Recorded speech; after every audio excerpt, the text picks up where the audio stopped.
Assalamualaikum warahmatullahi wabarakatuh. Saya Titin Samira Hayu, beserta PPG dalam jabatan Angkatan 3 LPTK Universitas Islam Riau. Saya akan menampilkan video PPL 2 dengan materi pokok teks berita eksplanasi yang akan membahas tentang kaidah kebahasaan teks berita eksplanasi dengan memfokuskan kalimat langsung dan kalimat tidak langsung. Selamat menyaksikan di channel YouTube saya, Mak Guru TSR. Jangan lupa like dan subscribe. Selamat menyaksikan.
Assalamualaikum warahmatullahi wabarakatuh.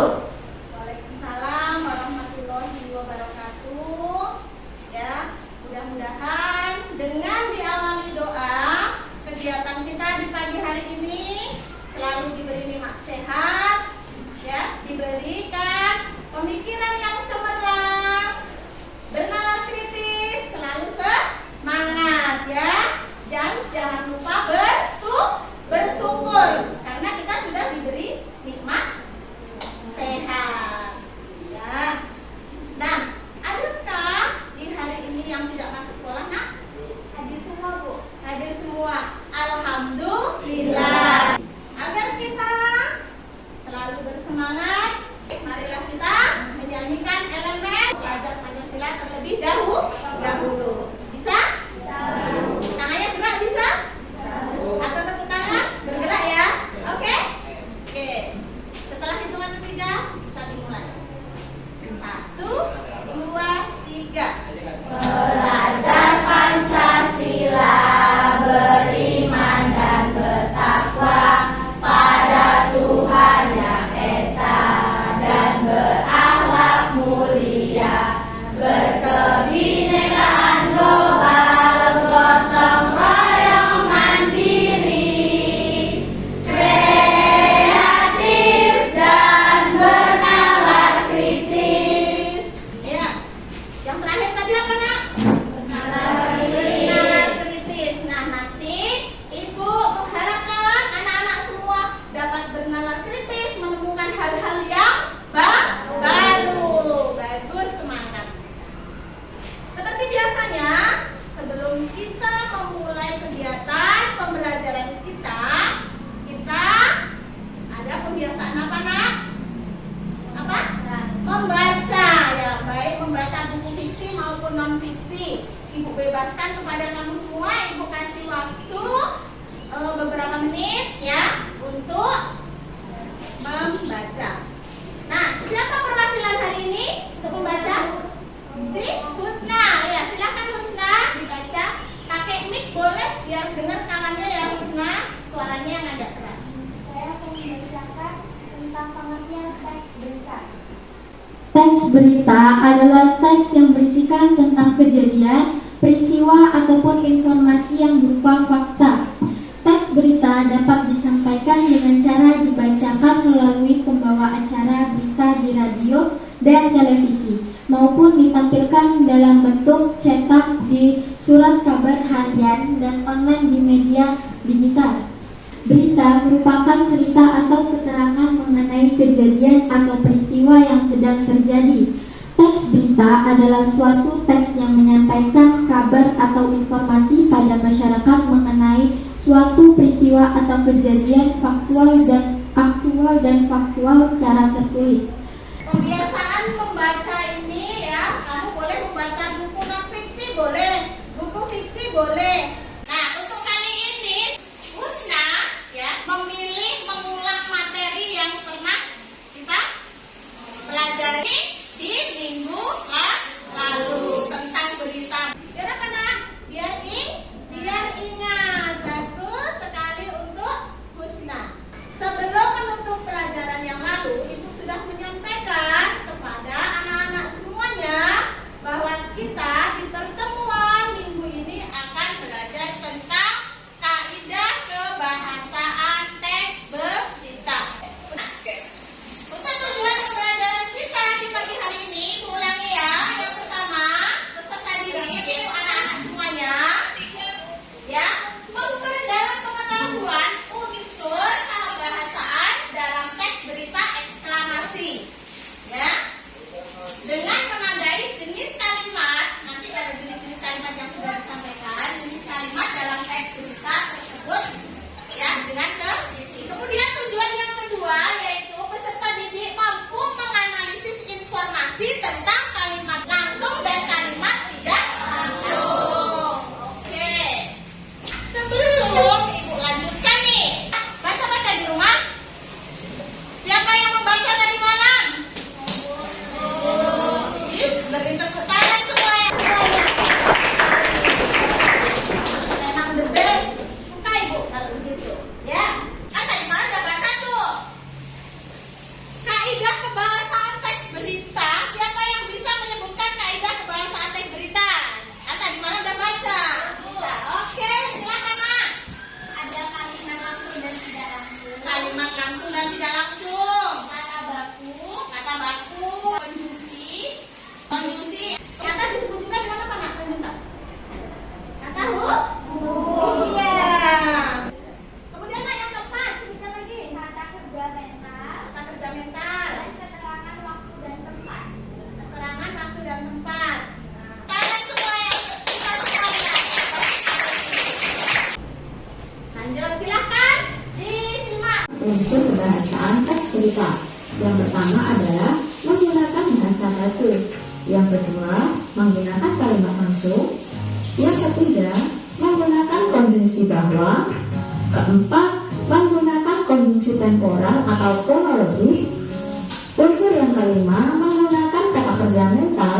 Dan yang terakhir, menggunakan keterangan waktu. Mari kita bahas satu persatu. Yang pertama yaitu menggunakan bahasa baku. Bahasa baku adalah bahasa atau ejaan yang sesuai dengan pedoman umum ejaan bahasa Indonesia atau PEDI. Hal ini untuk menjembatani pemahaman banyak kalangan. Bahasa standar lebih mudah dipahami oleh umum. Bahasa-bahasa yang bersifat populer ataupun yang kedaerahan akan dihindari oleh media-media nasional. Yang kedua, menggunakan kalimat langsung. Ya, selanjutnya bentuk kalimat langsung. Ya, di sini ada dua macam bentuk kalimatnya. Yang pertama yaitu kalimat pengirim, koma, kemudian kutip, ya, titik, kemudian titik kembali. Jadi bentuknya yang pertama adalah seperti ini. Contoh, ya, ibu guru berkata kepadaku, koma, ya, tanda kutip, aku kalimat pertama, titik, kemudian tanda kutip. Ya, jadi bentuknya seperti ini. Ibu guru berkata kepadaku, yaitu kalimat pengirim, ya, koma, ini seperti yang di atas nih, koma, kemudian kutip, aku kalimat pertama. Ini bentuk yang pertama, ya, bentuk kalimat langsung yang pertama.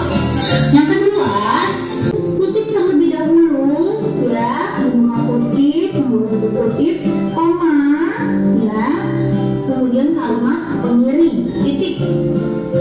Dan jadi tanda baca ini harus ada. Ini bentuk yang kedua.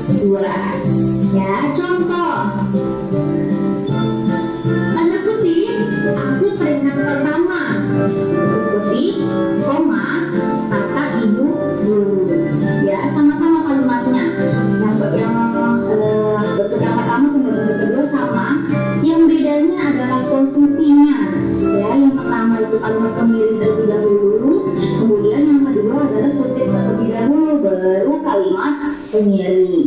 Ya, jadi ada dua bentuk. Jadi benar, dua-duanya ini benar. Ya, paham ya Nak ya? Kita lanjut ya. Selanjutnya adalah kalimat tidak langsung. Ya, kalimat tidak langsung adalah kalimat yang diucapkan oleh orang kedua atau orang ketiga. Ya, jadi bukan orang pertama berbicara. Ya, jadi kalimat tidak langsung ada orang yang berbicara, tapi kita sampaikan, ya, kita sampaikan ke orang lain. Itu tidak langsung. Lanjut. Contoh kalimat tidak langsung. Nah, di sini contoh kalimat tidak langsung. Ibu berkata kepadaku agar aku menjaga adikku setelah pulang sekolah. Dan tidak ada tanda kutip sama sekali. Yang kedua, Raisa meminta Rosa untuk datang ke rumahnya. Ya, jadi tidak ada tanda kutip sama sekali. Tapi di sini kalau di kalimat tidak langsung itu selalu ada kata hubung, ya, ada agar, boleh bahwa, untuk, ya itu boleh ya. Dan di sini selalu diikuti kata ganti, ya, atau kata kepemilikan. Adikku ke rumahnya, ya, ke rumahnya. Yang di sini adalah rumahnya si Rosa. Begitu ya. Jadi sudah jelas perbedaannya kalimat langsung sama tidak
wabarakatuh. Waalaikumsalam warahmatullahi wabarakatuh. Perkenalkan, nama saya Rahma Hidayanti, perwakilan dari kelompok 5. Di sini saya akan mempresentasikan hasil kerja kelompok kami yang berjudul Banjir Telan Korban Jiwa. Saya akan menjelaskan kalimat langsung yang terdapat pada paragraf pertama, yaitu tapi kita berharap tak hanya sekedar slogan saja, harus ada bukti nyata lewat program-program real, bukan hanya sekedar retorika semata. Belum genap setahun menjabat, dalam kasus banjir ini sudah 2 nyawa manusia melayang. Gubernur Riau harus lihat fakta ini. Dari situ paragraf pertama itu terdapat kalimat langsung. Dan di sini terdapat kalimat pengiring, yaitu kata Direktur Walhi Riau Riko Kurniawan kepada Detikcom Jumat. Pada paragraf kedua terdapat kalimat langsung, yaitu tanda petik setiap manusia penghujan maka banjir dan sekarang 2 nyawa balita melayang di Riau. Saat musim kemarau, maka kebakaran hutan pun terjadi. Inilah siklus tahunan yang selalu dihadapi masyarakat.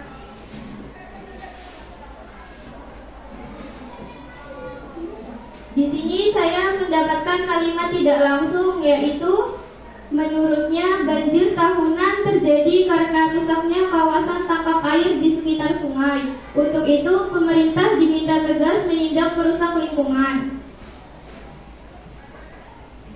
Sekian presentasi dari saya. Wassalamualaikum. Bila ada salah kata, saya mohon maaf. Wassalamualaikum warahmatullahi wabarakatuh. Waalaikumsalam warahmatullahi wabarakatuh. Beri tepuk tangan.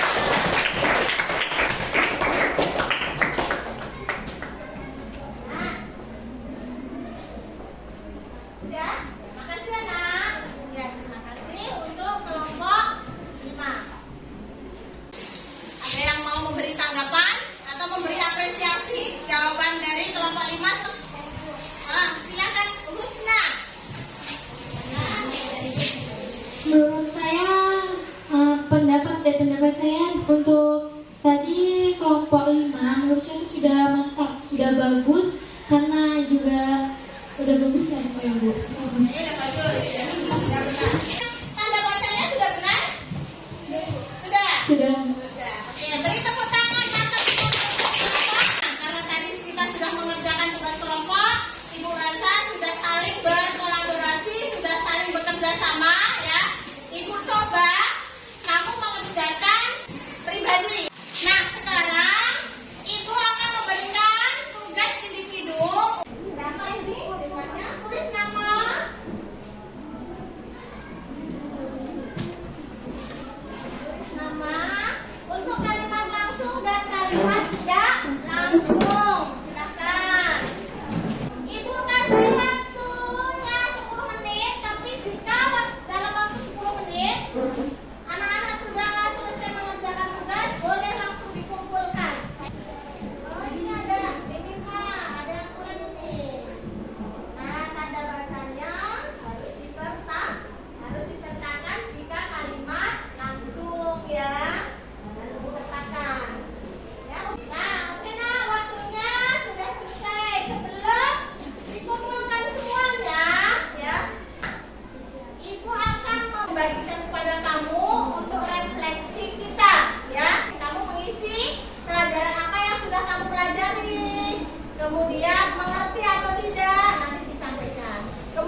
Assalamualaikum warahmatullahi wabarakatuh.